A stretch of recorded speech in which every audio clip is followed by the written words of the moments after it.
Okay, welcome to GC Connect. In the previous class, we were discussing about the different classifications. So one is based on the classification based on the source. The second one, it is based on the type. So in the previous class, we also discussed about the introduction of the solid waste.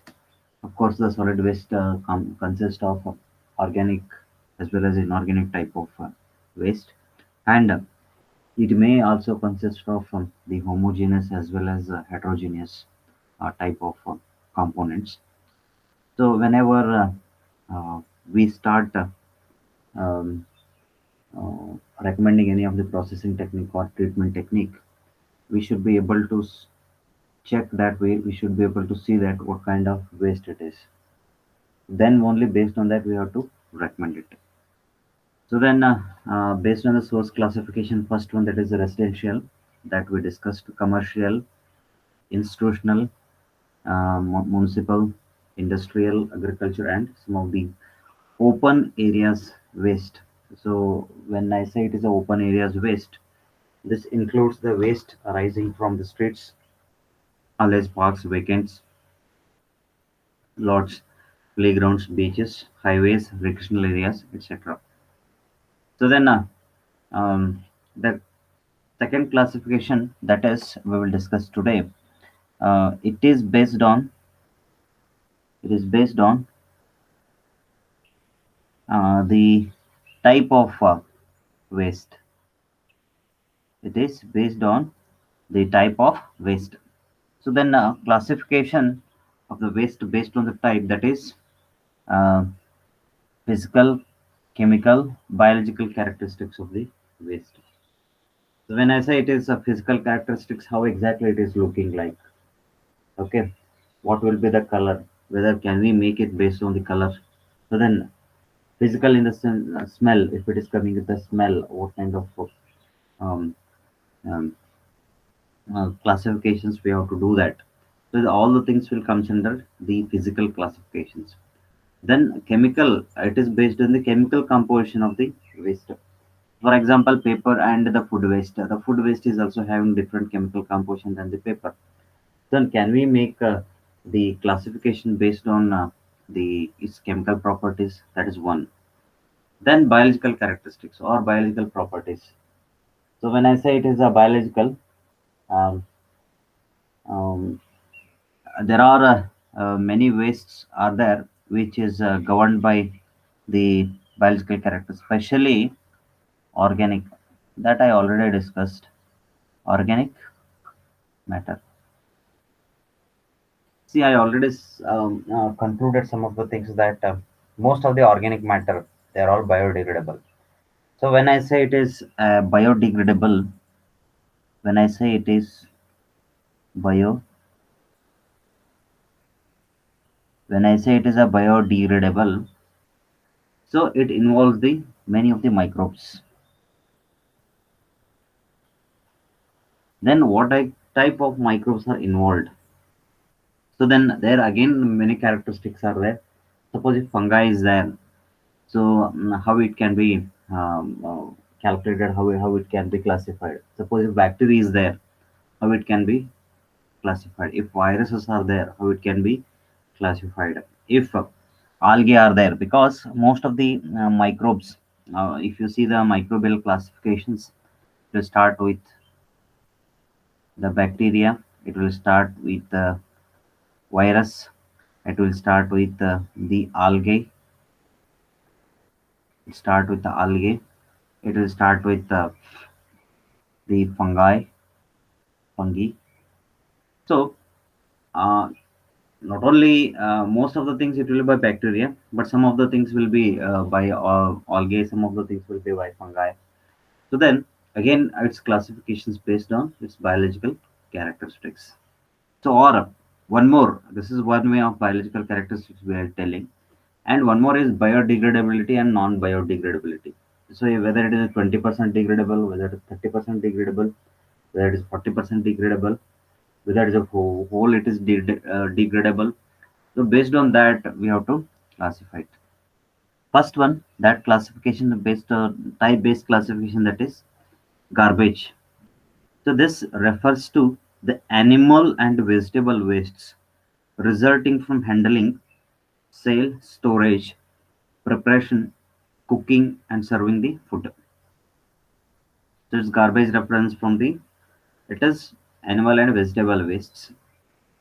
Then it also comprising of uh, contains organic lot of organic matter which produces an obnoxious odor and uh, the rats attracts the rats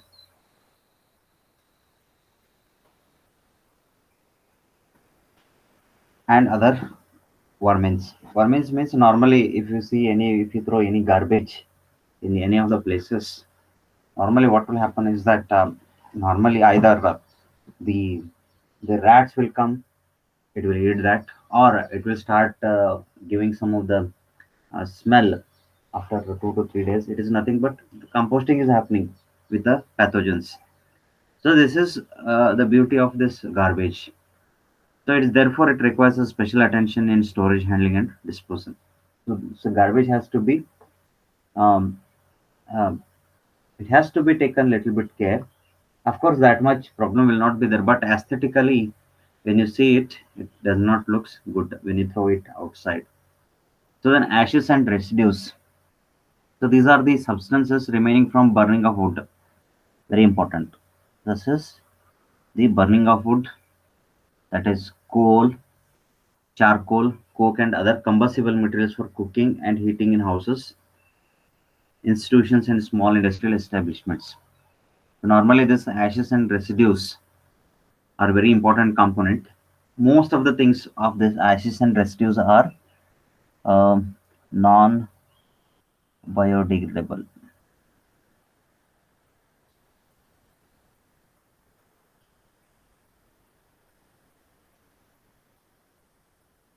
Biodegradable. So most of the things, if you burn any of the wood for your cooking purpose, if any ash remains, that will be considered as residue. So then, when produced in large quantities, as in power generation, very important. This one is very important. See, we are facing a lot of problem with this power generation plants. When I am giving in the introduction class itself, some of the coal-based thermal power plants are available or it is there. Uh, so when you burn coal, so normally is the coal is the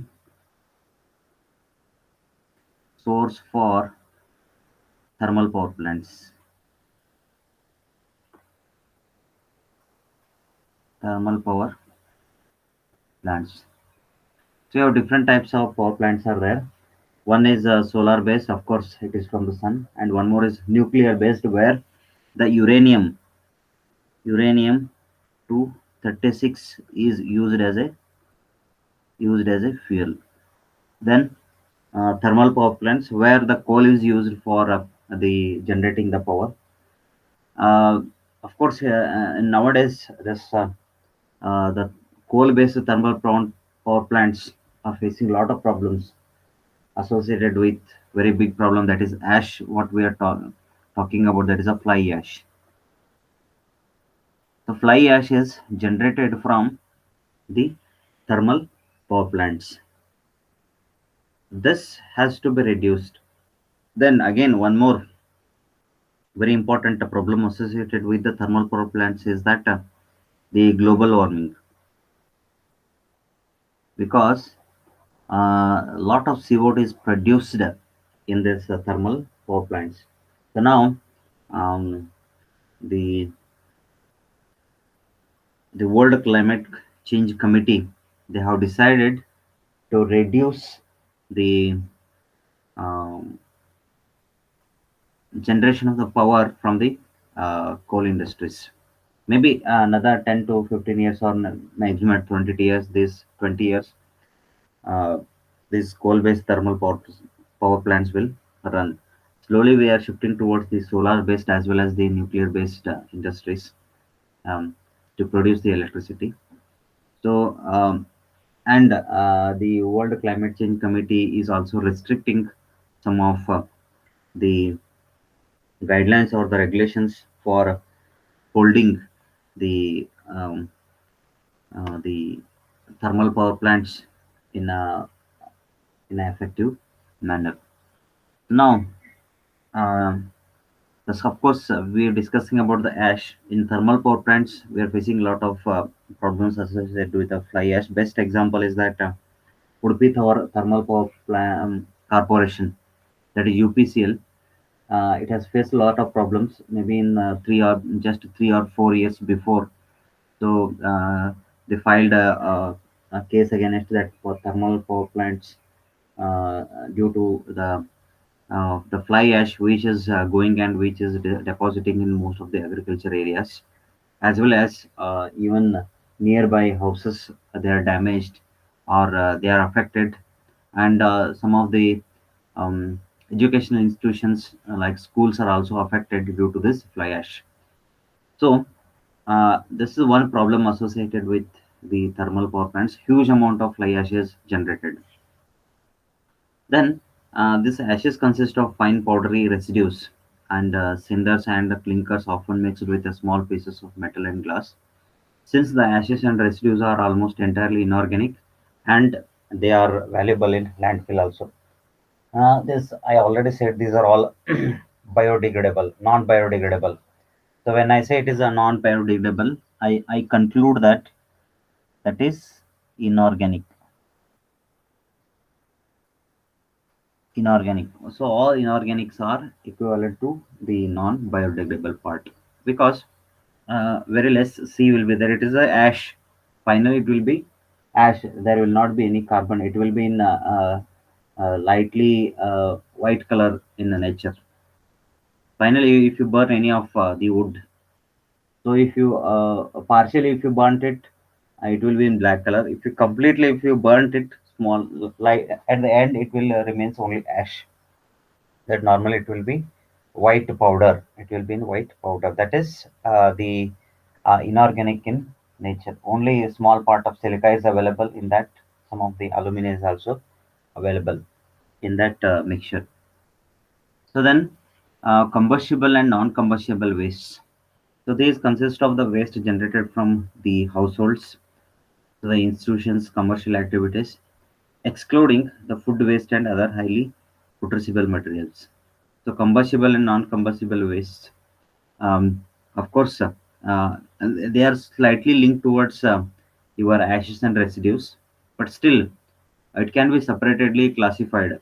So some of the excluding food waste other than putrescible materials. Then which are those materials? Typically, while combustible material consists of the paper, that is a cardboard, textile, rubber, garden, trimming, etc.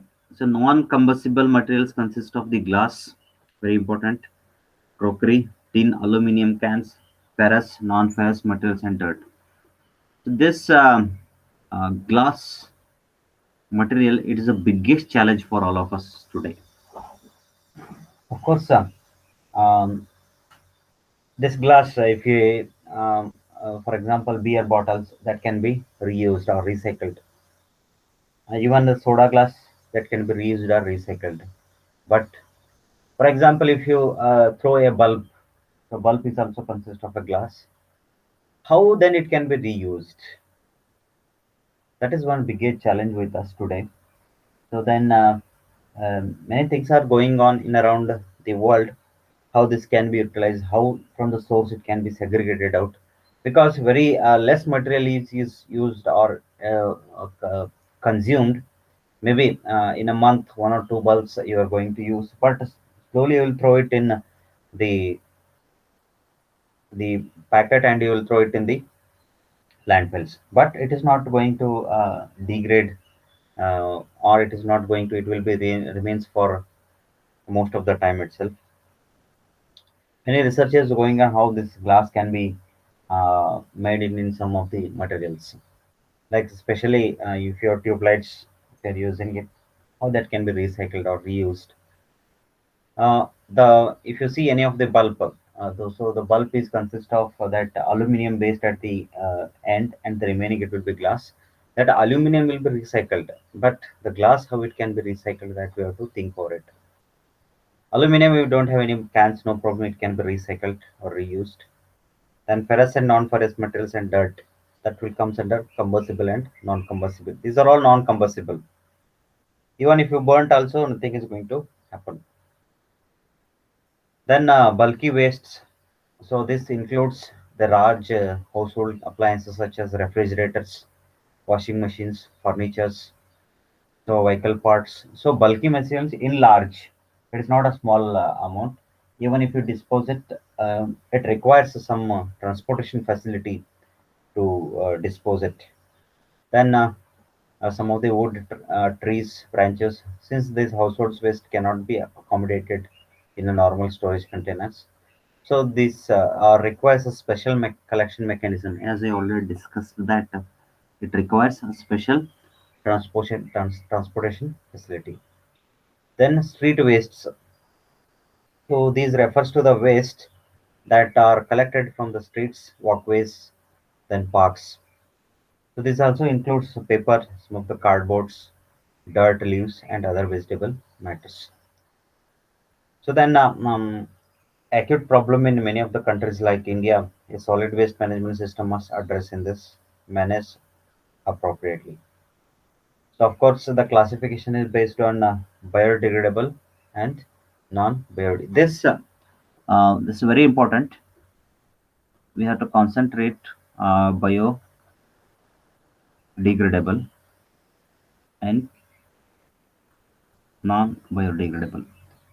Uh, of course, in this, we already said that these are all organic and these are all inorganic.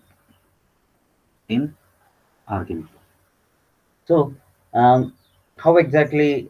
Because this is a very important component. If you understood properly these two concepts, the biodegradability and non-biodegradability, so most of the things are solved in the solid waste management problems. So this we will discuss in the next class, because here how exactly the source of generation, how much time it will take.